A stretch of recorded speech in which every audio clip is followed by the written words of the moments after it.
I'm about to invite a very special person to the stage. We're talking about making voices heard. A number of speakers have made reference to that. There's no better example of a powerful voice than that of our featured speaker. Maria Ressa has been a tireless and passionate advocate for stronger protections against online harm, like hate speech and disinformation. In October 2021, she was one of 2 journalists awarded the Nobel Peace Prize in recognition of her efforts to, and I quote, safeguard freedom of expression, which is a precondition for democracy and lasting peace. She founded the news organization Rappler. Her book, How to Stand Up to a Dictator, is truly an incredible, incredible biography, one of the most incredible I've ever read. Maria, I hear that's back on the bestseller list. I wonder why. We're so lucky to have Maria on the SIPA faculty, and I'd like you all to join me in welcoming Maria to the stage. Well, this is fun. I have to admit, it's kind of been a lifelong dream to sit in low and do a program. And even though it's not actually what I'm supposed to be doing, I'm having a good time. I hear you're just off a plane from somewhere. Yes, I got in late last night from Stockholm. Thank you. So thank you for having me. And my gosh, guys, thank you for being here. Isn't it incredible? It's incredible. Speaking of planes, my first question concerns a trip you took last month. There was a big summit in Paris. We lay people really sort of, I think, only knew a little bit about it, but there were big tech people there were government leaders, there were philanthropists, there were scholars. What was that? What was that all about? Give us the headlines. So there were several things happening at that time, but one of the most interesting stuff that's there is that the Institute of Global Politics has a direct relationship. Camille Francois and I were actually in the group, a group of 6 people that President Macron put together. It's called État Généraux, she says it much better in French, that had 9 months to talk to the French communities to find out what they think, what they want to do with AI. And that worked directly with what we're doing at the Institute of Global Politics, which is the technology initiative. But let's talk about this. So Macron pulled us together. There's the AI summit, but before that, which is what I will tell you about, is we called it the Doomer Summit. That's where I spoke. But the AI Summit. So the Doomer Summit, let me just say, these are the scientists who, Geoffrey Hinton, as you know, won the Nobel Prize for what he did on large language models, and Joshua Bengio won the Turing Prize. And what was fascinating coming out of that is that they both warned that we should not be rolling out AI agents without safety built in, right? Fast forward, of course, we've rolled it out without safety built in already. So this is what you and your kids and the next generation are going to have to handle, and we're working on this. When President Macron pulled the big tech companies, civil society, the academics together, there was an agreement, but it's non-binding. 60 countries signed it. Guess which one didn't? It's not enough, right? So what is happening globally now is exactly what is happening with democracy, which is grassroots organizations are coming together. And one of the things we did announce in Paris and DC simultaneously, if you were at the SIPA in DC event, Camille announced it in Paris because French, and then I was with you in SIPA. We started something called Roost, Robust Open Online Safety Tools. This came out of about 8 months in IGP in SIPA, so I attack big tech, we're frenemies. Rappler is partners with every single big tech company you can think of, but the design of big tech, whether it is social media AI the first time, or whether it's generative AI, neither are anchored in facts, right? And you know from 2021 in the Nobel lecture, I said that big tech has actually turned social media, what you carry. Is anyone here not carrying a cell phone? Thank you, yeah, we all carry. So what you're carrying in your pocket is literally taking data from you for everything that you do. If you're on a social media platform, these companies create a model of you that knows you better than you know yourself. But let's get rid of the word model, because they use more than 2,300 different massive data sets to create that model of you, right? Let's use the word clone. And then AI comes in and takes all of our clones, and that becomes the master database to micro-target each of us. This is the new advertising, and it is nothing like the old advertising. This is what, we have the data to prove this. This is what I called insidious manipulation. This is part of the reason that big tech has hacked our biology in order to keep us scrolling. In 2018, MIT said that lies spread 6 times faster. That's 2018, before Elon Musk bought Twitter and turned it to X. It's significantly worse. And in the Philippines, in our data, we saw that in 2017, if you lace it with fear, anger, and hate, this is replicated in every country around the world, that it spreads even faster. Right? So think about that, right? Our incentive structure is upside down. It rewards the worst of who we are. It rewards our fears, and then the algorithms literally lead to polarization. Why am I telling you that? Because that has had the real world impact now, because it's been, let's say the gatekeepers to the public information ecosystem became tech in 2014. So today, in March, out of Stockholm, VDEM said that 72% of the world is now under authoritarian rule. We are literally electing illiberal leaders democratically. And part of the reason why it isn't, why I wind up calling this a behavior modification system, is because that's the experience that I've had. But here's the part that's, so think about it like this, and this gets to the vote part. If you exploit your fear, anger, and hate, change the way you see the world, change the way you feel, to change the way you see the world, which changes the way you act, which changes the way you vote. And our cognitive biases fill in and make it much harder to find the common ground of communities. That's how we preserve democracies. Anyway, so to all of that, let me just say the one last part, right, which is, how do we fight back? You call it out. I feel like Cassandra and Sisyphus combined. If you've seen me speak before, I've said this in many different ways. But what we did in IGP is slightly different. I continue to pound top down for legislation, for policy, right, for data. But bottom up, what we did last year was to pull all the key trust and safety people in industry. We wrote 2 papers, 2 convenings, and then, I called it the Alcoholics Anonymous for Trust and Safety, because they're beaten up in their own companies, right? Remember, Elon Musk fired 80% of the safety engineers. So what we did was, without legislation, we formed a floor for safety. And what Roost is, which was announced in Paris, is an engineering group coming off of our research that will build trust and safety tools for everyone. That's important for those of us in the global south, but also important for everyone building tech, right? We got to move.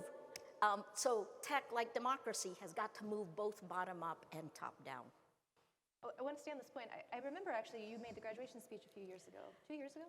Yeah, you've heard me a lot, and I wind up saying you the were same talking thing. about you were talking about this this world in which now people just get information that reaffirms what they already believe. The cognitive. And it's right here in their hand all the time. This loop, inescapable loop.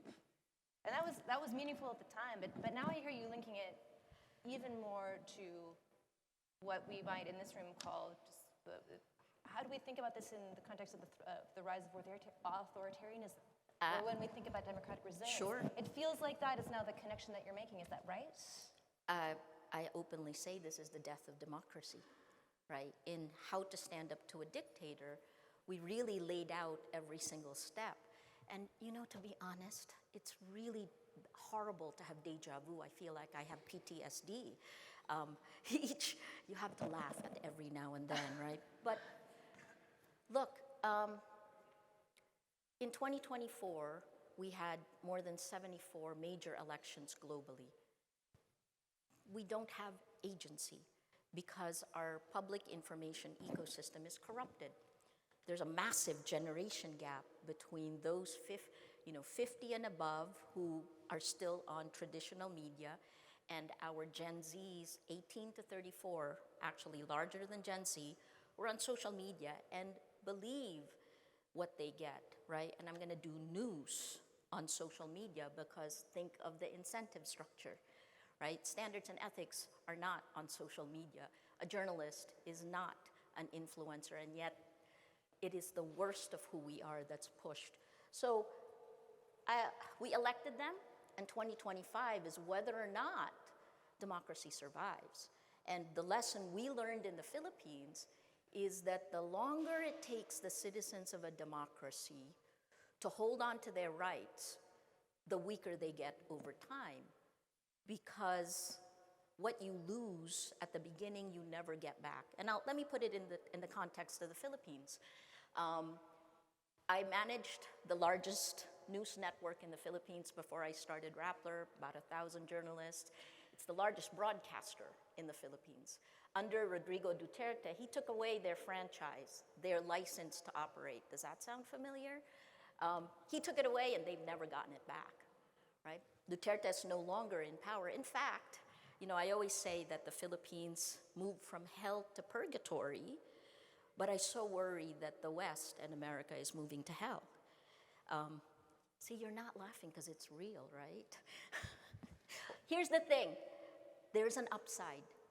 You do need to act, and we in the Philippines and countries that have lived through this are like wondering what's taking so long, but look at me today and the Philippines. Not only are we moving into purgatory, former President Duterte, 2 weeks ago was arrested on an ICC arrest warrant, and I'm here with approval to travel from the Supreme Court of the Philippines because I still have to ask for that. It's almost a decade that I've been fighting legally, but I'm here and he was arrested and is in jail at The Hague. Impunity ends.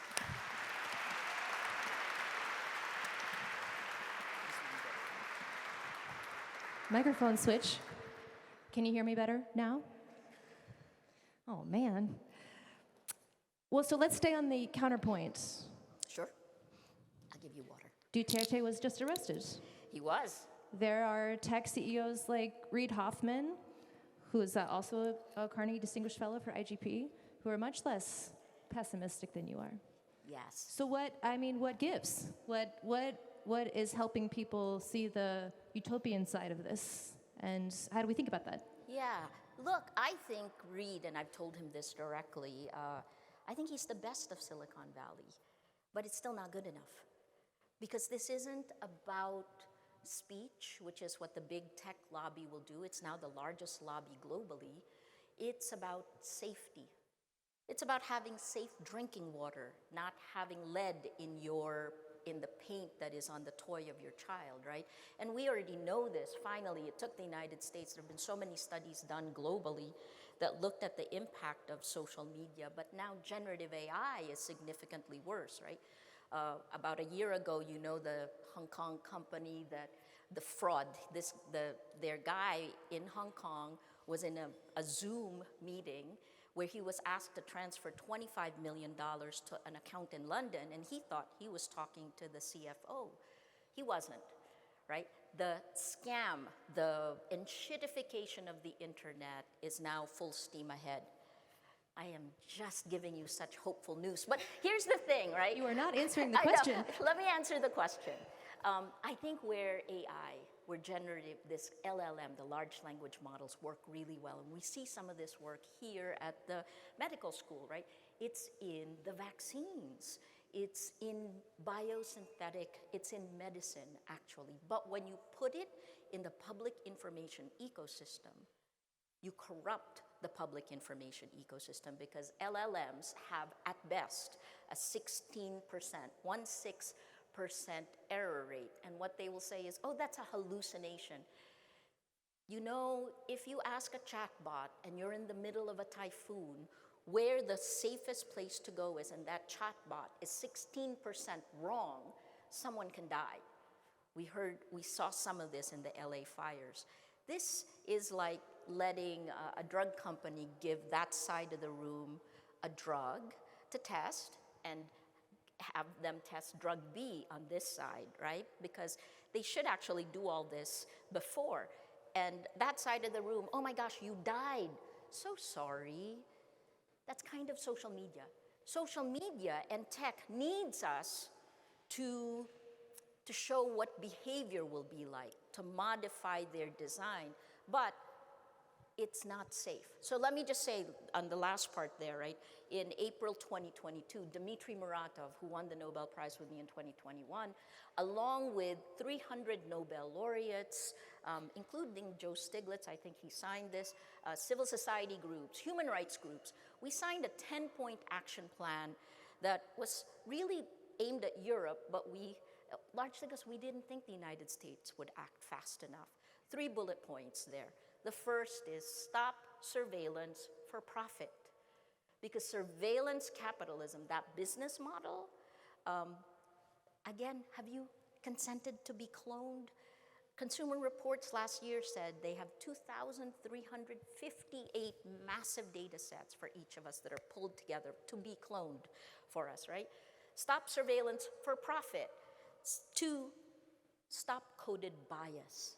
Because if you are a woman, LGBTQ+, if you are from the global south, if you are marginalized, an ethnic minority in any way in the real world, you're further marginalized online, right? So that's 2. And then finally, the third, journalism is an antidote to tyranny. Because the biggest battle we are facing today is the battle for facts. If lies spread 6 times faster in 2018 times, here are the 3 sentences I've said over and over since 2016. Without facts, you can't have truth. Without truth, you can't have trust. Without these, we have no shared reality. We can't begin to solve any problem, let alone existential ones like climate change. We can't have democracy. Oh, and those news organizations, our business model is dead and we are dying. So what happens when journalists are not the ones giving you facts, when everything is profit-driven? This is that moment. Anyway, sorry, I can talk about this forever, but you got it. We can do something about it, is what is my point. Well, let's stay on that. And I'm going to, Susan, what's my time? Okay. Oh, perfect. I'm a rookie, guys. I need support for this gig. I want to stay on what you just said, and I also want to make sure the audience really heard your comments earlier about Roost, because what you said was that you were able to get something done without a policy, without a top-down, and it's a remarkable achievement. You were able to pull together partners, public-private sector, who actually make decisions in their respective spaces, and you were able to put forward something that is going to inform behavior. It's going to actually change the way people make decisions. Yeah. Great. And I got to tell you, it does come. We were able to raise $28 million to splinter Roost out as an NGO. And it is now an NGO. That's what was launched in Paris. Yeah, and your partner Camille, I've heard her say that in Silicon Valley and out west, they spin out ventures that are for profit, and we spun one out that's for public good. For good, right? Like, you have that other Ivy League that did all the design that manipulated people, which is sorry, I won't. Well, so okay, but let's go back to the part of this that we glanced on. So how do you change it from policy? What is the policy approach? Let's just imagine that the phone rings and you're invited to the Oval Office tomorrow for a conversation. I mean, what do you say? What do you say? I think it's really simple, and we've come out with papers that I hate to send you to X, Blue Sky. I'll send you to Blue Sky. Look, we did several things, but the easy one, the laws in the physical world belong in the virtual world. That's a simple one, right? And part of what has been wrong is the impunity of the tech companies that have been given under the 1996 Communications Decency Act, Section 230 there, which is essentially they're not responsible for any harm. Oh, if I killed, well, we know this for sure in 2018 in Myanmar, both the UN and Meta sent people to Myanmar, and they came back with the same results, which was that the Facebook enabled genocide, right? This is happening globally, and the Surgeon General finally in 2023 came out with, Jonathan Haidt pulled a book together, the impact on our kids, on our teenagers, right? That you have greater incidence of sleeplessness, of suicides for young women, incidents of eating disorders have increased. But then beyond that, his next paper was the epidemic of loneliness, right? That is also by design. Because think about it like this. What you want is normally curtailed by the real world, right? Think about what personalization is. You get whatever you want, right? So you can have all the sugar you want. Each of you can have your own separate reality here in this hall. But if all of us, if 300 of us had our own separate reality, then this would be an insane asylum. That's literally the world we're creating today. Why democracy is so fragile.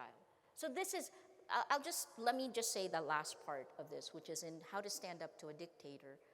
The question that we asked Filipinos and other people in a democracy is a simple question. What are you willing to sacrifice for the truth? You heard this from our award winners, right? What are you willing to, because without facts, truth, and trust, we can't do anything, right? I could bombard 1 million times online to say that we're having this event in Manila. And the people who say that will believe it, but it's not fact. It's not true.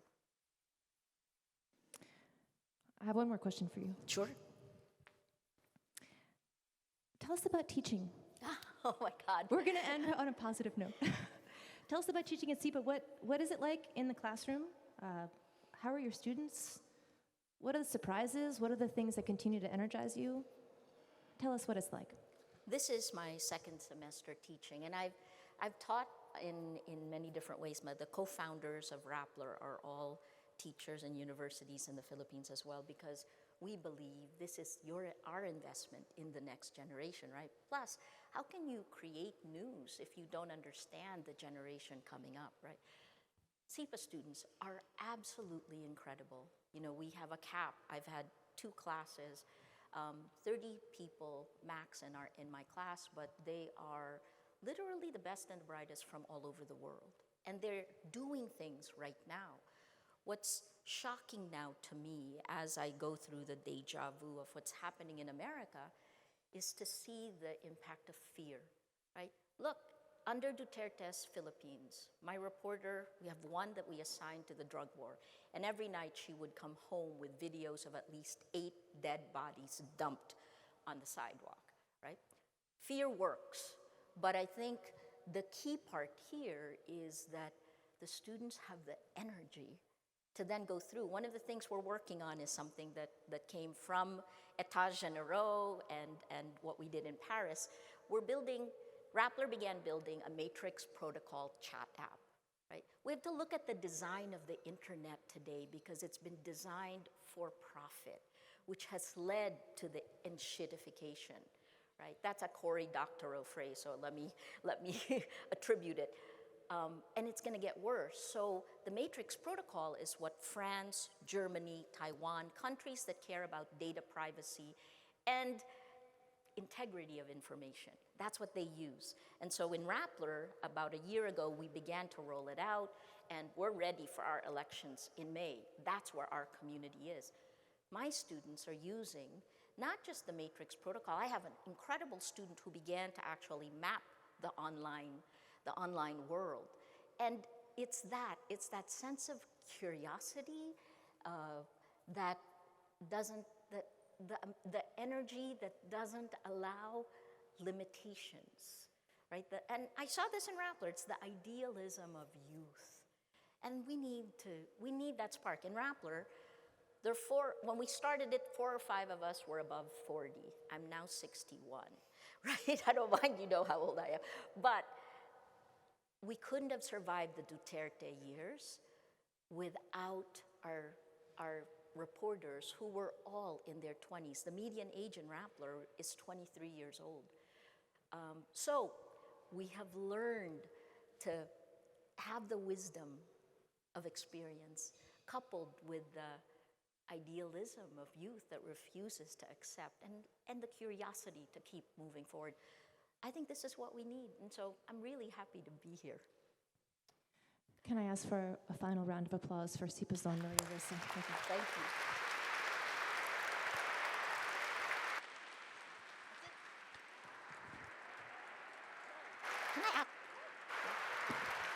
Can I ask? Could I just ask you, I think, everybody always says, so what do we do right now? What do we do right now? Please, learned helplessness is the wrong reaction. I think what you can do right now is right here in this room. I'm so glad you came. SIPA alumni are powerful, right? The 3 ways you defeat a dictator. How to stand up to a dictator. Actually, the Swedish said how to pulverize a dictator in there. They were very aggressive in the translation. The first is to know your values, so draw the line. The second is hold the line. This is the part that's scary, but the last part is the easy part. Collaborate, collaborate, collaborate, right? You can collaborate with each other. You're extremely powerful. Stand up for these values. And that network, that community is where power comes from. Thank you.